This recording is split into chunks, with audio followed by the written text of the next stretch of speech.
प्यारे विद्यार्थियों, स्वागत करते इस वीडियो क्लिप विच। सो डाइट फिरोजपुर के अधीन आते ब्रिलियंट कॉलेज ऑफ एजुकेशन बामणीवाला दा मैं लैक्चरर अमनदीप। सो अज तुहानूं पंजाबी विषय बारे जिहड़ा चर्चा करांगे। सो पंजाबी विषय का इकाई दूसरे का भाग तीसरे बारे अज आपां जिहड़ा विचार चर्चा करांगे। सो क्वेश्चन है पढ़न कौशल कि पढ़न कौशल की हुंदा है, इसका की मतलब है, पढ़न दी किस्मां, सूक्ष्म पढ़ाई की हुंदी है, स्थूल पढ़ाई की हुंदी है, उच्ची पाठ किस तरह बोलिया जा सकता है अते मौन पाठ की हुंदा है, इस बारे जिहड़ा आपां सारा डिस्कस करांगे। सो पढ़न कौशल तो पहला ये जानकारी देनी बहुत जरूरी है कि जिहड़े चार तरह के कौशल हुंदे हैं। सो फस्ट पढ़न कौशल, बोलन कौशल, लिखण कौशल अते सुनन कौशल, जिहड़े चार तरह के कौशल हुंदे हैं। सो अज आपां पहला करांगे पढ़न कौशल की हुंदा है, इसका की मतलब है। अगे इसके दो किस्मां ने, सूक्ष्म पढ़ाई ते स्थूल पढ़ाई, उच्ची पाठ किस तरह बोलिया जाता है अते मौन पाठ की हुंदा है, इस संबंधी अज आपां सारी चर्चा करांगे। सो सब तो पहला करांगे पढ़न कौशल।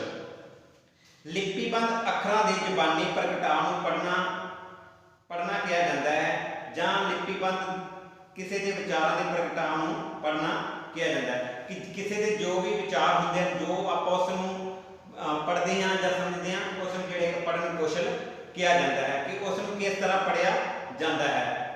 ये पंजाबी भाषा का तीजा महत्वपूर्ण कौशल मन्निया जाता है कि जिहड़े चार तुहानूं कौशल दस्से हैं उन्हां विचों ये तीसरा कौशल पढ़न कौशल मन्निया जाता है। इस विच जो कुछ भी लिखिया हुंदा है उसनूं केवल पढ़ना ही नहीं हुंदा, सगों जो अखर लिखे हैं उन्हां अर्थां नूं समझना भी हुंदा है कि जिवें आपां ये सारी चीज़ नूं पढ़ रहे हैं, इसनूं केवल पढ़ना ही नहीं हुंदा, सगों जो पढ़न कौशल का मतलब जां इसके किस्मां इसनूं नाल दी नाल समझिया भी जाता है। जदों किसी चीज़ नूं पढ़िया जाता है नाल दी नाल उसनूं समझिया भी जाता है। वैसे पढ़न अते वाचन नूं इक्को ही मन्निया जाता है, परंतु इस विच थोड़ा जिहा अंतर है कि जिहड़ा पढ़ना अते वाचन विच इक्को ही मीनिंग इसका समझिया जाता है, पर इस विच बहुत सारा थोड़ा जां बहुत फर्क भी, कई जिहड़े वख-वख विद्वान ने बहुत फर्क मनदे हैं, कई बहुत थोड़ा भी मनदे हैं। लिखती भाषा के अखरां नूं सिर्फ पढ़िया जाता है, नूं पढ़ना किया जाता है, जदों कि वाचन विच किसी भाषा के लिखती रूपी रचना नूं ध्यान नाल पढ़ के अर्थां नूं ग्रहण भी किया जाता है कि पढ़न कौशल विच केवल बस उसनूं पढ़ना ही होता है अते वाचन विच नाल दी नाल उस चीज़ नूं जिहड़ा समझिया भी जाता है। तो इस तो बाद करांगे कि पढ़न कौशल दा की मतलब है, क्यों पढ़न कौशल नूं शुरू किया गया जां क्यों इस लोकां सामने जिहड़ा प्रगटा किया जाता है। सो फस्ट है लोकतंत्रिक महत्व। लोकतंत्रिक जीवन में शांतिपूर्वक तरीके नाल अपनी आवाज़ लोकां ते उच्च अधिकारियों तक पहुँचाउण लई वाचन की लोड़ पैंदी है कि बहुत सारे आप देखा जाता है कि बहुत सारी चीज़ां ते जिहड़ी वख-वख अधिकारियों तक अपनी आवाज़ पहुँचाउणी हुंदी है, वो एक पढ़न कौशल के द्वारा ही पहुँचाई जा सकती है कि किसी चीज़ को वख-वख तरीके नाल पढ़ के वो आवाज़ को अगे लैके जाया जाता है। उस तो बाद सेकंड है समाजिक उपयोगिता। अजकल पढ़न तो बिना घर बाजार जां किसी होर थां उत्ते समाजिक व्यवहार असंभव है। कई प्रकार के संदेश पढ़ने होंदे हैं, अजिहे अनेकां समाजिक कार्यां लई वाचन की लोड़ अनुभव हुंदी है कि बहुत सारे अजिहे कार्य होंदे हैं कि जदों आपां घर तो बाहर अपना पैर रखते हैं तो अनेकां तरह के जिहड़े रस्ते में आपां नूं जां बाजार में जिहड़ी मुश्किलों का सामना करना पैंदा है, तो वो चीज़ां जेकर आपां नूं वाचन का जां पढ़न कौशल सही तरीके का होएगा तो आपां उस चीज़ नूं अगे कामयाब हो सकते हैं। जेकर आपां नूं किसी चीज़ नूं पढ़ना ही नहीं आएगा तो जिहड़ी आउण वाली जिंदगी में आपां नूं बहुत सारी मुसीबतां का सामना भी करना पै सकता है। थर्ड पॉइंट है मनोरंजन। वड्डी गिणती में अजिहे लोग हैं जो अपनी मन की संतुष्टि लई अपने शौक वजों कहानियां, नावल, कांगियां और कवितावां आदि साहित्यिक रूपों का अध्ययन करते हैं कि एक पढ़न कौशल नाल एक मनोरंजन सिर्फ समझिया ही नहीं जाता, नाल मनोरंजन लई भी एक बहुत वधिया तरीके का इसनूं रूप मन्निया गया कि मनोरंजन में वो अपने वख-वख तरह दी कहानियां, वख-वख तरह के नाटक जां वख-वख तरह के अपने जो भी मनोरंजन वाली चीज़ां ने उसनूं सुन के जां पढ़ के जिहड़ा अपना वधिया तरीके का मनोरंजन कर सकता है। फोर्थ है चंगा बुलारा बनाउण विच सहाय। पढ़न कौशल नाल एक उस तो बाद लोगों अगे उसका प्रगटा किया जाता है। तो जोड़ा एक चंगा बुलारा बनाने में भी इसका बहुत ज़्यादा अहम रोल होंदा है, क्योंकि जो आवाज़ उच्ची उच्ची पढ़िया जाता तो वो सारे सामने बोलने तो झिझक जी उसकी दूर हो जाती है। इस तो बाद उच्चारण में सहाय, जो कोई विद्यार्थी किसी पाठ में उच्ची पढ़ता है तब उन्होंने शब्दों का उच्चारण का अभ्यास करने योग होंदा है। वो अपनी जी लै गति जो भी अपना आवाज़ का उतराव जोड़ा है उस उच्चारण में बिल्कुल सहाय हो जाता है, क्योंकि उसको पढ़न कौशल द्वारा पता लग जाता है कि मैं अपनी आवाज़ को किस तरह लोगों के सामने लैके जाना है, अपनी आवाज़ का गति लै उतराव जोड़ा किस तरह रखना है। इस तो बाद नैक्सट पॉइंट है रुचि भरपूर सिक्ख्या। पढ़न कौशल नाल रुचि भरपूर सिक्ख्या मिलती है। विद्यार्थी खुद हर तरह की किताब मैगजीन स्रोतों पढ़ के सीधे रूप में असीमित ज्ञान प्राप्त कर सकता है। कि पढ़न कौशल नाल एक विद्यार्थी लाइब्रेरी में जाके वक्-वक् तरह की अखबारां वक्-वक् तरह की मैगजीन कहानियां नाटक पढ़ के अपनी जी रुचि भरपूर सिक्ख्या उसनूं भी एक ग्रहण कर सकता है, क्योंकि लाइब्रेरी में असीमित ज्ञान होंदा है। उस असीमित ज्ञान को पढ़ के ही विद्यार्थी अपनी रुचि भरपूर सिक्ख्या ग्रहण कर सकता है। नैक्सट पॉइंट है भाषण कला की योग्यता लई। विद्यार्थियों में भाषण कला का होना बहुत ही जरूरी है।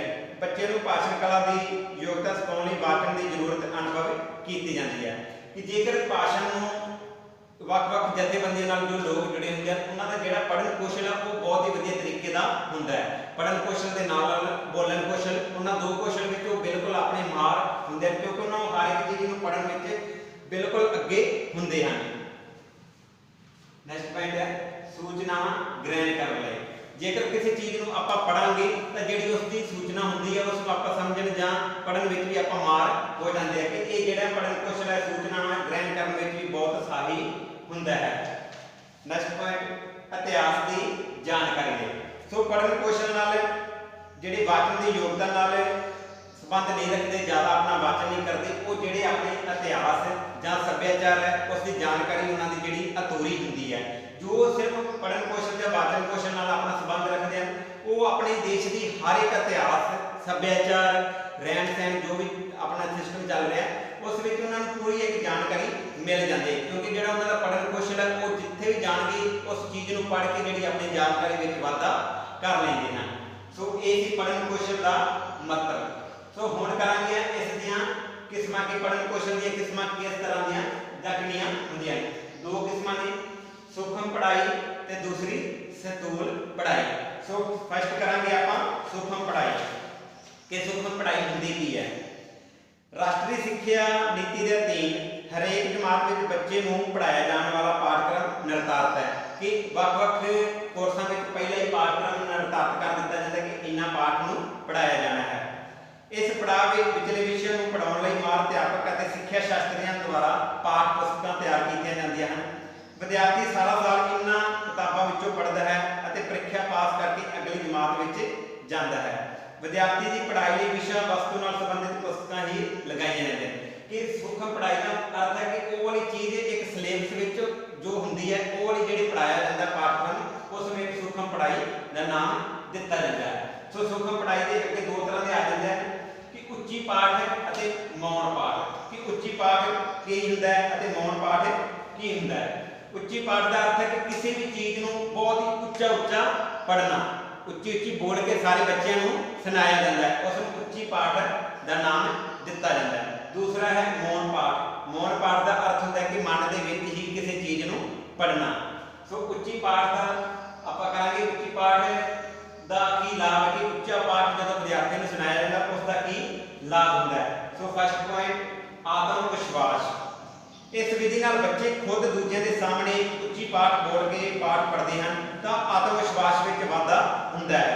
उच्ची पाठ पढ़ते समय बच्चे के मन में झिझक डर जा संग दूर हो जाती है। कि जो बच्चे बहुत ज़्यादा उच्ची उच्ची पढ़ते हैं तो जी उन्होंने मन में डर पैदा होता है वो बिल्कुल निकल जाता है। कि बच्चे को होंगे कि मैं बहुत वधिया तरीके का जो उच्ची पाठ वधिया तरीके का बोल सकता हाँ, जो उन्होंने आत्मविश्वास है उस बहुत सारा वाधा हो जाता है। सैकंड पॉइंट है उच्चारण में सुधार। उच्ची पाठ में बच्चे खुद बोल के पाठ पढ़ते हैं तो उन्होंने शब्दों के सही उच्चारण का अभ्यास करने योग ਬਣਦਾ ਹੈ ਕਿ ਜਦੋਂ ਵਿਦਿਆਰਥੀ ਉੱਚੀ ਉੱਚੀ ਪਾਠ ਨੂੰ ਪੜ੍ਹੇਗਾ ਤਾਂ ਜਿਹੜਾ ਉਹਨੂੰ ਉਸਦਾ ਉਚਾਰਨ ਦਾ ਸੁਧਾਰ ਹੈ ਉਸ ਵਿੱਚ ਵੀ ਜਿਹੜਾ ਬਹੁਤ ਵਧੀਆ ਤਰੀਕੇ ਦਾ ਸੁਧਾਰ ਹੋਰ ਜ਼ਿਆਦਾ ਹੋ ਜਾਂਦਾ ਹੈ ਕਿ ਜੇਕਰ ਉਸ ਨੂੰ ਕਿਸੇ ਲੈ ਜਾਂ ਉਤਰਾਅ ਚੜਾਅ ਦਾ ਨਹੀਂ ਪਤਾ ਹੁੰਦਾ ਤਾਂ ਜਦੋਂ ਉੱਚੀ ਪਾਠ ਪੜ੍ਹੇਗਾ ਤਾਂ ਉਸ ਨੂੰ ਆਪਣੀ ਜਿਹੜੀ ਗਤੀ ਲੈ ਅਤੇ ਉਤਰਾਅ ਚੜਾਅ ਦਾ ਜਿਹੜਾ ਪਤਾ ਵੀ ਲੱਗ ਜਾਂਦਾ ਹੈ। ਥਰਡ ਪੁਆਇੰਟ ਹੈ ਚੰਗੇ ਬੁਲਾਰੇ ਦੇ ਗੁਣ ਕਿ ਉੱਚੀ ਪਾਠ ਪੜ੍ਹਨ ਨਾਲ ਇੱਕ ਚੰਗੇ ਬੁਲਾਰੇ ਦਾ ਜਿਹੜਾ ਗੁਣ ਉਹ ਵੀ ਪੈਦਾ ਹੋ ਜਾਂਦਾ ਹੈ ਕਿ ਆਪਾਂ ਦੇਖਦੇ ਹਾਂ ਕਿ ਜਿੱਦਾਂ ਲੀਡਰ ਜਾਂ ਕੋਈ ਰੈਲੀ ਵਿੱਚ ਵੱਖ-ਵੱਖ ਤਰ੍ਹਾਂ ਦੇ ਜੋ ਪ੍ਰਧਾਨ ਜਾਂ ਜਥੇਬੰਦੀਆਂ ਦੇ ਆਗੂ ਹੁੰਦੇ ਹਨ ਕਿ ਉਹ ਬਹੁਤ ਜ਼ਿਆਦਾ ਉੱਚੀ ਬੋਲਦੇ ਹਨ। ਜਿਹੜਾ ਉਹਨਾਂ ਦਾ ਉੱਚੀ ਪਾਠ ਦਾ ਅਭਿਆਸ ਪਹਿਲਾਂ ਹੋਇਆ ਹੁੰਦਾ ਕਿ ਤਾਂ ਹੀ ਉਹ ਆਪਣੇ ਜਿਹੜੇ ਉੱਚੀ ਆਵਾਜ਼ ਵਿੱਚ ਜਿਹੜਾ ਲੋਕਾਂ ਦੇ ਸਾਹਮਣੇ ਆਪਣੀ ਆਵਾਜ਼ਾਂ ਨੂੰ ਲੈ ਕੇ ਜਾਂਦੇ ਹਨ। ਲਾਸਟ ਪੁਆਇੰਟ ਇਸ ਵਿੱਚ ਉੱਚੀ ਪਾਠ ਗਤੀ ਅਤੇ ਲੈਅ ਪੈਦਾ ਕਰਨਾ ਕਿ ਜਦੋਂ ਉੱਚੀ ਪਾਠ ਪੜ੍ਹਿਆ ਜਾਵੇਗਾ ਤਾਂ ਜਿਹੜੀ ਉਸ ਵਿਦਿਆਰਥੀ ਜਾਂ ਆਗੂ ਦੀ ਜਿਹੜੀ ਲੈਅ ਤੇ ਗਤੀ ਹੋਏਗਾ ਉਸ ਦਾ ਵੀ ਪੂਰਾ ਧਿਆਨ ਰੱਖਿਆ ਜਾਂਦਾ ਕਿ ਕਿਸ ਤਰ੍ਹਾਂ ਦਾ ਜਿਹੜਾ ਬੋਲਿਆ ਜਾਂਦਾ ਹੈ। ਸੋ ਇਹ ਸੀ ਉੱਚੀ ਪਾਠ ਦੇ ਲਾਭ। ਹੁਣ ਕਰਾਂਗੇ ਮੌਨ ਪਾਠ ਦਾ ਲਾਭ ਕਿ ਮੌਨ ਪਾਠ ਕੀ ਹੁੰਦਾ ਹੈ। ਮੌਨ ਪਾਠ ਦਾ ਅਰਥ ਹੈ ਕਿ ਮਨ ਦੇ ਅੰਦਰ ਹੀ ਕਿਸੇ ਚੀਜ਼ ਨੂੰ ਪੜ੍ਹਨਾ। ਜਿੱਦਾਂ ਕਿ ਵੱਡੀਆਂ ਜਮਾਤਾਂ ਵਿੱਚ ਦੇਖਿਆ ਜਾਂਦਾ ਕਿ ਬੱਚੇ ਆਪਣੇ ਮਨ ਦੇ ਵਿੱਚ ਹੀ ਕਿਸੇ ਚੀਜ਼ ਨੂੰ ਪੜ੍ਹਦੇ ਹਨ ਕਿ ਇਸ ਵਿੱਚ ਆਪਣੇ ਜਿਹੜੇ ਉੱਚੀ ਪਾਠ ਬਿਲਕੁਲ ਨਹੀਂ ਬੋਲਿਆ ਜਾਂਦਾ।